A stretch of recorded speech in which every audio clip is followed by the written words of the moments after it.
Here's your news for July 30th, 2020. And your headlines for today include shocking debut of two former WWE wrestlers in AEW. AEW World Title match booked for Dynamite next week. Former WWE superstar signs multi-year contracts with AEW. Edge shows off tricep surgery scar, gives status update. WWE reportedly planning to honor six-time WWE champion. Former WWE United States champion says he is done with professional wrestling. Excalibur missing from AEW Dynamite following resurfaced video with racist language. Former WWE wrestler tells Vince McMahon to his face that he failed as a leader. WWE SummerSlam location scouting progress revealed. Winners of 2020 WWE Bumpy Awards revealed, and more. We are starting today with news from Kairi Sane, as well as the former NXT Women's Champion has wrestled her final WWE match. The company isn't too worried about her next move. According to Fightful, the company isn't concerned about seeing the Kabuki Warrior in AEW, as they reported, WWE wanted to keep her on board in some capacity, but Kairi let it be known months ago that she wanted to return to Japan to be with her husband. We're told there were no concerns of her wrestling elsewhere in America. The report also noted that Sane's time with WWE may not be over just yet, as there are pushes for her to work as a coach or a trainer for WWE in her homeland, and this follows on from reports that the company wanted the Kabuki Warrior to serve as a company ambassador back in Japan. Of course, AEW has a lot of talented wrestlers, including some from Japan, but for now, don't expect the Pirate Princess's ship to drop anchor in Tony Khan's company. Speaking of AEW, this week's edition of Dynamite saw a huge debut as Matt Cardona appeared on the show. The former Zack Ryder appeared following Cody Rhodes' successful TNT title defense against Warhorse, as John Silver and Alex Reynolds showed up to give Cody a post-match beatdown. Cardona then appeared to help Rhodes even the odds and shake hands with the champion, with the announcers referring to the broski by his real name, and AEW posting a link to his merch store quickly afterwards. Cardona was part of the April releases after being with WWE since 2005, and when his non-compete clause expired on July 18th this year, he posted a teaser hyping his return to the Indies. This week's show also saw the wrestling return of Ariana Andrew, formerly known as Cameron in WWE. The former superstar has been out of wrestling following her 2016 WWE release, which came after 5 years with the company. And though it's unclear whether she's signed a contract or is just appearing for the tournament, it's good to see DaBomb.com return to the ring. Before Ryder was released in April 2020, he'd reunited with Kurt Hawkins in WWE, who now goes by Brian Myers and is with Impact. And though the pair continue to host their major wrestling figure podcast, it'll be interesting how the duo does in different companies. More AEW news now, as next week's show will see a huge world title match for Jon Moxley. This week's show ended with Moxley and Darby Allin defeating Brian Cage and Ricky Starks, and following the brutal match that ended with Starks taking a thumbtack skateboard to the back, it was revealed that Moxley will defend his title against Allin next week, but that isn't the only big news for next Wednesday's show.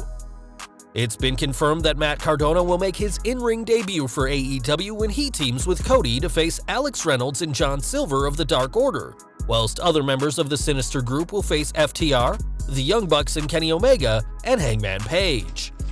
The show will also see Chris Jericho and Orange Cassidy have a debate with a special guest moderator that Jericho was hyped about, and we'll have to see what Le Champion has up his sleeve on next week's show. AEW's women's division will also get a focus next week, as the company's women's tag team tournament will begin on their YouTube channel next Monday. On this week's Dynamite, the rules for the drawing process were revealed and are as follows. The tournament will feature 8 teams, all chosen via a random draw. The 16 female competitors will each draw a color, with those drawing matching colors paired up. The selections are final and can't be appealed. Former women's champion Nyla Rose, flanked by Vicky Guerrero, made the first choice, drawing purple, which paired her with Ariana Andrew, and we'll have to wait and see how these two get on in the tournament. Speaking of returns, this week's Dynamite also saw Matt Hardy return to the show after a few weeks away, but came back with a much different look. Interrupting Sammy Guevara, who returned from suspension himself last week, Hardy cost Guevara and the Inner Circle a big 10-man tag match, but what's more notable is that Matt was just his normal self. Last week, Hardy released a video where he proposed that he should drop all his gimmicks, and given that he showed up as himself wearing one of his own PWT's t-shirts, that seems to be what AEW are going for. Only time will tell what will happen with Hardy's many gimmicks, but what we know for now is that the no longer broken one has his eyes set on Sammy Guevara.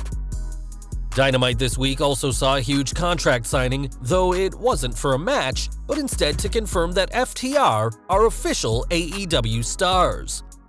After their arrival on the May 27th Dynamite, Dax and Cash have had quite an impact, and now we know not to expect the former WWE Tag Team Champions in any other company. Back to WWE now, and we've got news from Edge, who has given an update on his torn tricep. After suffering the injury at Backlash against Randy Orton, though his tricep was partially torn already, all plans for the Rated R Superstar have been put on hold. Appearing on this week's edition of The Bump, Edge showed off a particularly nasty surgical scar, as well as the brace that's holding his arm in place. The Hall of Famer went on to say that he's at the point where he can almost fully straighten his arm, but didn't give much indication of when fans can expect him back in the ring. With an injury such as Edge's, fans shouldn't expect to see him back in the ring for the rest of the year. But with rumors that the Rated R Superstar is expected to compete at WrestleMania 37 next year, hopefully he'll be back by then. From one former world champion to another now, as there are reportedly plans to honor Stone Cold Steve Austin in the works. According to WrestleVotes, the WWE are planning some form of event for the Texas Rattlesnake to celebrate his 25th anniversary, similar to what the company did with Triple H earlier this year. Though Austin signed with WWE in late 1995, fans wouldn't see the future world champion until the January 8, 1996 episode of Raw. Word is that there will be a bunch of new merchandise focused around the Bionic Redneck, as well as a live appearance by Austin himself, hopefully with an actual crowd in attendance.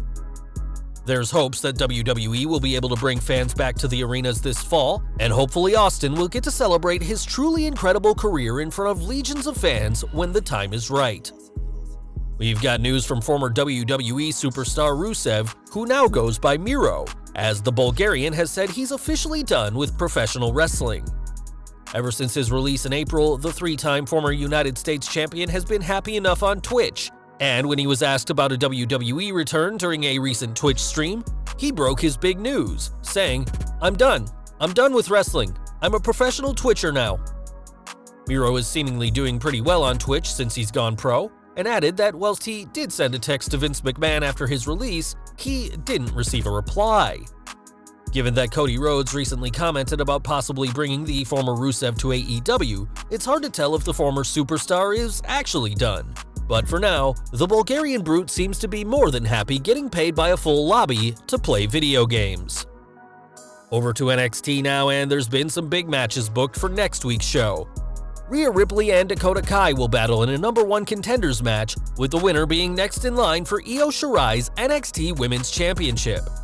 Damian Priest, Oney Lorcan, and the debuting Ridge Holland will also compete in triple threat action, with the winner of that joining the TakeOver ladder match for the vacant North American title, which already includes Bronson Reed and Dexter Lumis.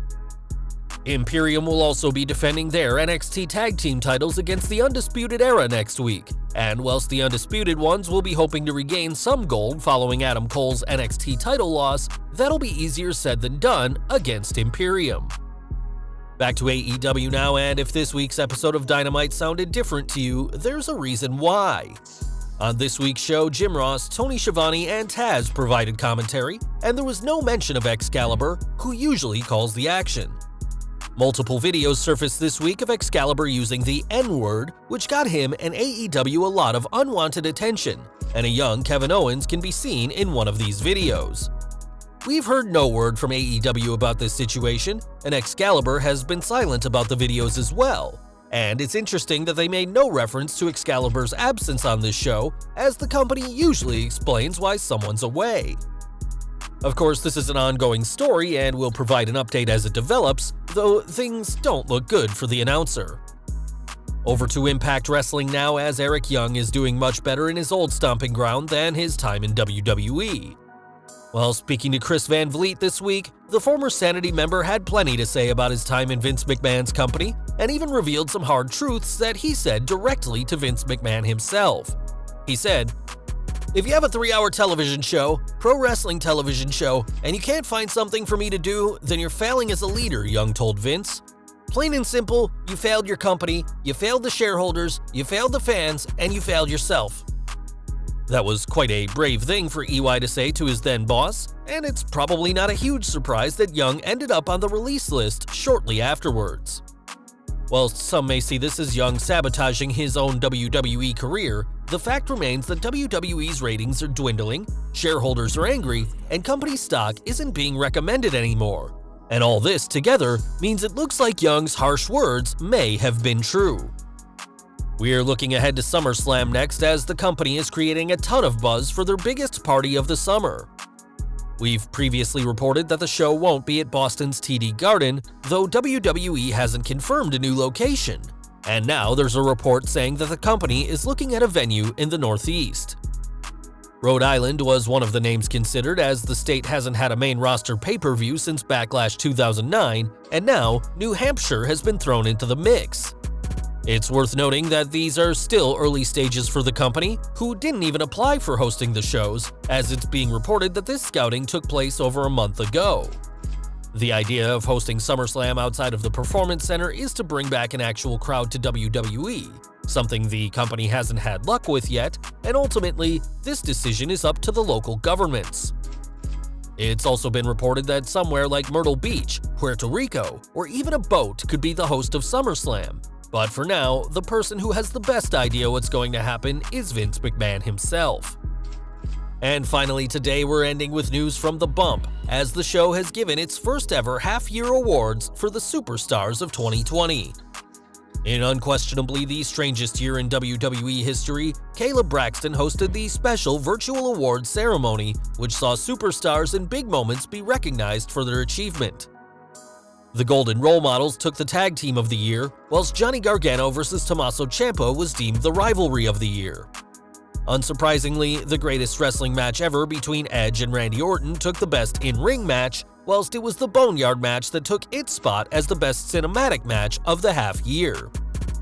There were plenty of contestants for Superstar of the half-year, but ultimately it was Drew McIntyre, the reigning WWE Champion and Men's 2020 Royal Rumble winner, who added another accolade to his resume. It'll be interesting to see if a second half-year Bumpy ceremony is held at the end of 2020, and who will win, as a lot could change in WWE before December, especially in this unpredictable year. If you enjoyed this video, please subscribe to our channel and turn on all notifications so that you don't miss out on any updates we post on our channel. Please also check out our Top 10 video, Top 10 WWE Wrestlers Who Almost Died as a Result of a Wrestling Injury.